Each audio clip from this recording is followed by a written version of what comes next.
Okay, welcome. My name is Lindy Berg. I am the NDSU Extension Agent for Towner County. And today I am speaking for Lake Region Roundup for 2022. And I am speaking on the SARE program opportunities. And so I guess I just wanted to share with everybody. It's been a while since I've talked about this with a group of people. So I just wanted to share the different grant opportunities, and I wanted to share the website because actually I don't say this very often, but they do have a very user-friendly website.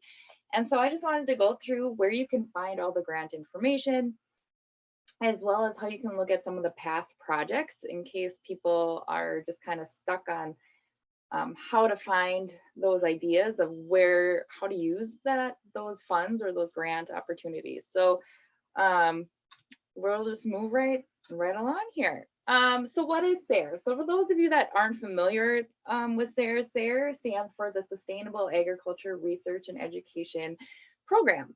And it basically is a program that provides funding that supports sustainability.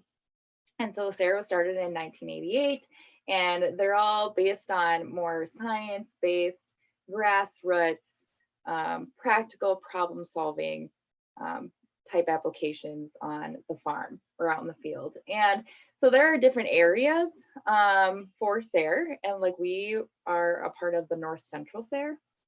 There's the Western SARE, Northeastern, and then the Southern. And so like I said, we're part of the North Central. And so we all have our own SARE coordinators. And so for North Dakota, Carl Hoppy out of Carrington is our coordinator for SARE. And so that's when we apply for things, especially our local grants, those kinds of things. He's a big piece of that. And so we'll kind of talk about how to connect with him if that's necessary in the future. And so SARE's mission is to strengthen those rural communities and ultimately in the end, help with profitability, all by improving the environment by supporting research and education. So one of the things I wanted to cover is SARE's Outreach Library. It is phenomenal. And I don't know how many people actually realize that how many publications or books or anything is within this library. And even if they have publications or reports, so those that have maybe applied for grants in the past and done a project, those people sometimes, these reports sometimes share that story. And so it's really interesting. So you get to see real life boots on the ground, how these people are utilizing the funds and their outcomes. And so it's really interesting and really fun to read actually. So I wanted you to keep that in mind, and we're going to take a look at that on the website too. I'm going to go through this one slide and then we're going to hop over to the website, because instead of me flipping through slides and going through the grants, I think it's just easier to go straight to the website to look at all the information, because it's all there. All the grant, like I said, it's very user friendly. So it has the library link there. It has all the grant information, including the timeline and when to apply and all of that stuff. So this is a list of all the SARE grants available through SARE. And you might notice when we go to the website, the different areas. Sometimes I think the different areas as far as like the North Central might be a little different than like the Southern. They might do things, I don't know how, if it's a little bit different there, but make sure that you're looking at the North Central SARE stuff on the website. But these are all the main grants. So we have the research and education grants that involves your scientists, your researchers, producers. Your professional development grants, those are for ag professionals to put on or attend various training programs. Your farmer rancher grant, those are your on-farm hands-on experiments on the farm. Youth educator grants, that's for youth, and it's mainly to encourage them to try different things. And so I kind of like this grant. I think it's fun to see what ideas are out there and what our youth are practicing. And grad student grant, so this will help support research activities. This one has a little bit of, they all have their own little stipulations, but the graduate student is like the grant has to apply to the North Central and that kind of thing. And we'll look into that. The On-Farm Research Partnership Grant, so that supports the on-farm research by extension, and maybe partnering with some other nonprofit organizations like the NRCS. And then we have our travel scholarships and mini grants, and that we're going to talk about because that is not on the website, but I want you guys to know about this because it's really important. I've used it, and it supports programs or events, but it also promotes traveling for professional development. Okay, so I am gonna share new here to the website.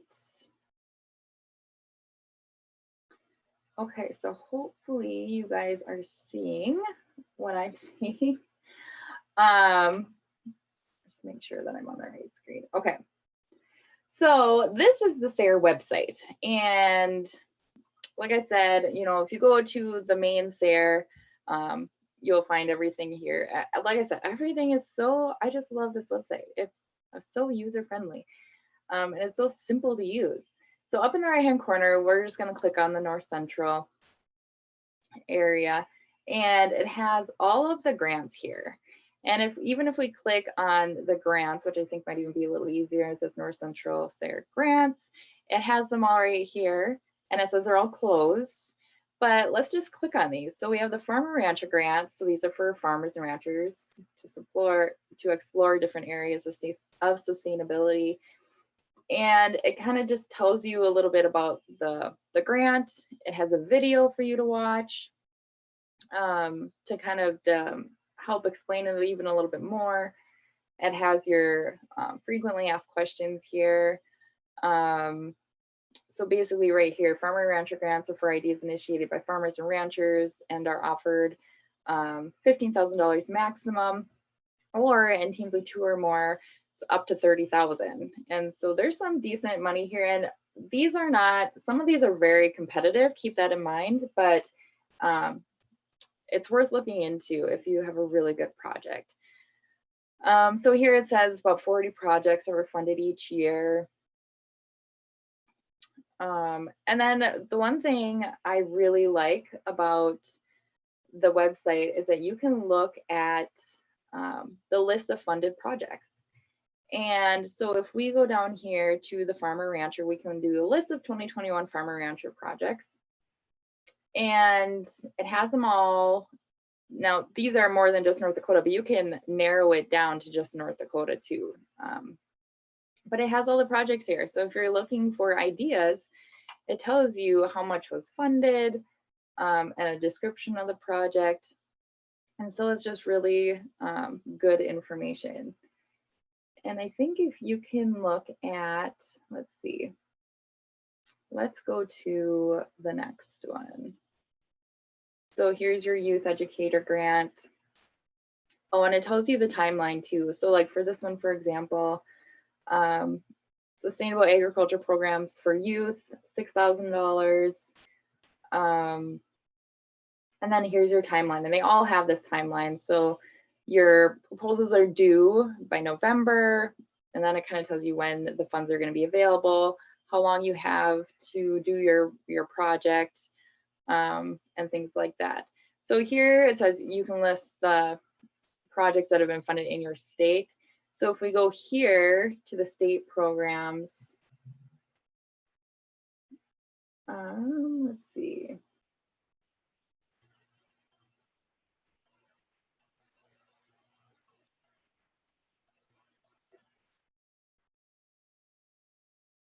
That is not where I want to go. I know there's a way. Let's go here, North Dakota.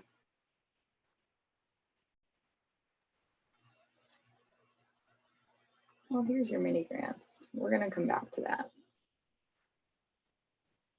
Well, so here's your state grant summary. We can go through this too very briefly since we're here, but this gives you a long publication of all the projects that have been funded in North Dakota.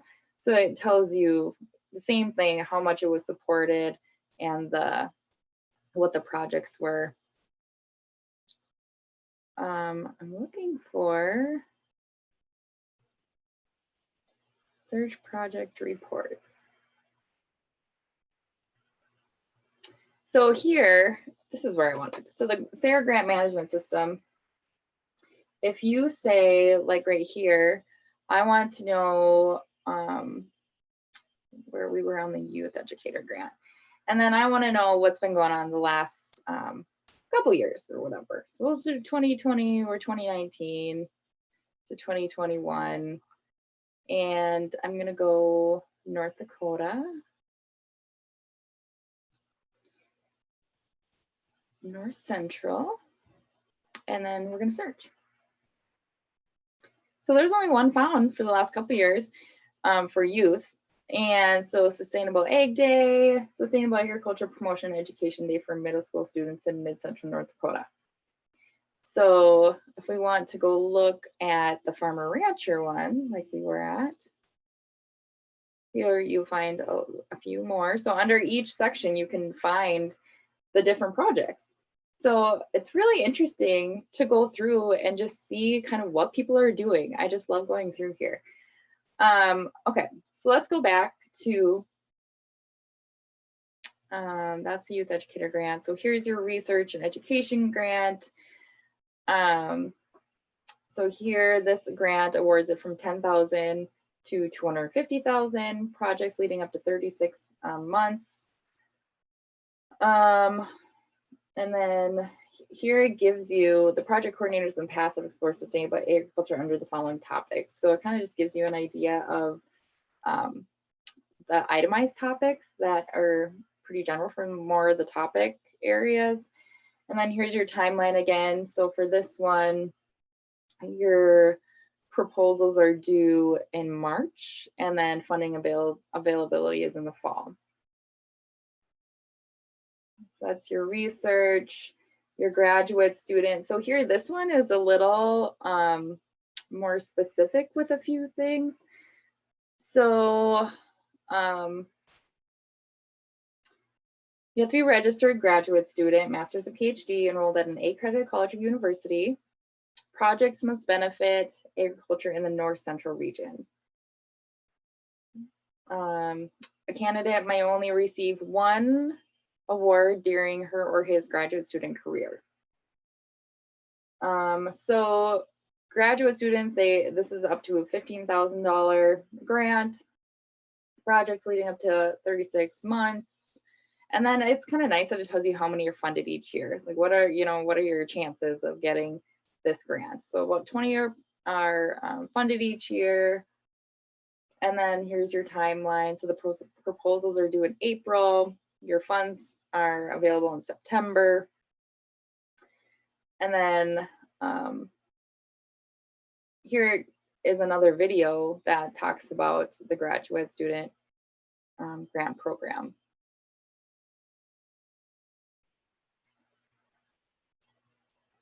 Okay, and then we have your professional development grants. I've been a part or have utilized this before, or Extension has.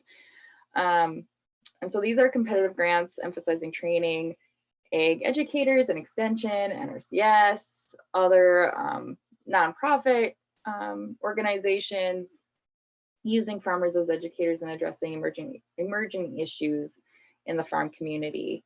And so it's kind of like the train the trainer. The applicants are often the educators, kind of what we were saying before. So, and this is up to $90,000, 10 to 12 projects funded each year. The timeline for this is the proposals are due in April, and the funds are in October.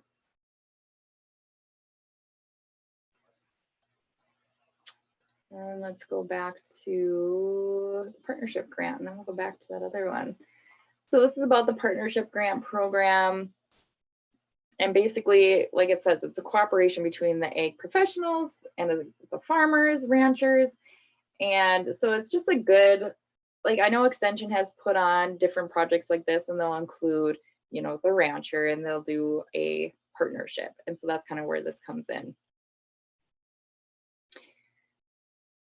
So we have about $40,000 in funding per request, maximum here it says typically 3 or more farmers or ranches are expected to be involved in this project. So when they say partnership, they want a partnership. And then once again, you can take a look at the grants that have been previously funded. So the timeline for this, the proposals are due in October, and then March is when the funding comes. Okay, so let's go back to, let's see, I think it was here, and the mini grants. I had a hard time finding this one on the website, but it's right there. I just had to look for it. So this is the North Dakota SARE Professional Development Mini Grants. And so there's a couple different ones, and maybe I should go back to my presentation to, I think I have a little bit more information on it. But these are to help professionals with putting on events, or not just professionals either. Anybody can take advantage of the travel funds to travel to get more educational training. You can bring a speaker in, you can work on a field day or anything like that. That is what you can read it under this description here. Agribusiness non-government organizations to attend or conduct field days, farm tours, workshops. Recipients are expected to attend or conduct educational programs from that. So let me go back to, so here is a little bit more information. And let me go back to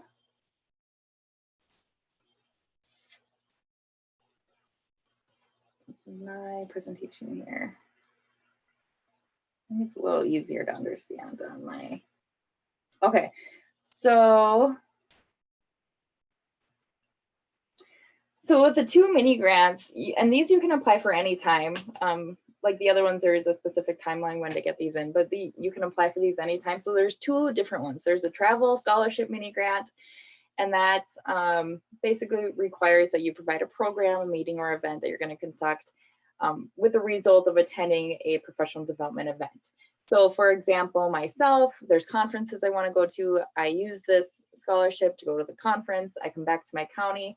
I put on a meeting. These are very specific. They're not difficult, but they are, you do need to be specific on your reporting and your application in order to get it approved. So basically you want to come up with a program ahead of time. Like, what do you expect to learn at this meeting or conference? And then you can always update it afterwards. So it doesn't have to be, it's not in concrete, you know, stone, that whatever program you put in there is what it is. You can always change that when you come back and be like, oh, I learned something a little bit different, so I'm going to modify my my program to do this. But for example, you have to indicate some outcomes. So here's an example. 55% of participants changed their habits. The event increased so much money per person, and then it improved soil health by an estimated 30%. And so there's some specifics there that they're going to want to know. And then the other one is the mini grant, and that helps you with putting on different events. So whether that's a booth fee, travel expenses, meals, sponsorship, speakers.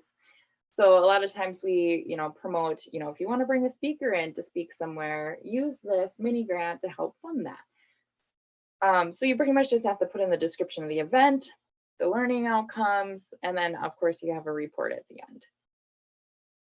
And then here it says, you know, contact Carl for the application form, which it does look like it is on the website, but it's definitely good to get in touch with Carl as well. So we were just at the website. So there's the national website, which is all a part of kind of the same thing. You just have to click on that North Central SARE part for the North Central part. So you saw that. Other questions, contact your local extension agent. They can definitely get you in touch with who you need to talk to. Maybe you're just looking for ideas. Maybe you're looking for a partner for that grant.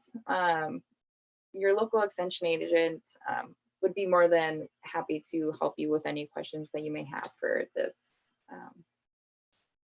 for your project. And then, of course, our state coordinator, like I mentioned, is Carl Hoppy, and he's out of the Carrington Research Extension Center. So that's his contact information right there, his email and phone number. So, all right, that is what I have for you today. I really appreciate you guys joining in today, and I am looking forward to Lake Region Roundup. We have a really good agenda planned, and I know a lot of us are trying to get our recordings on online. So take a look around and see what else you can find. Thanks.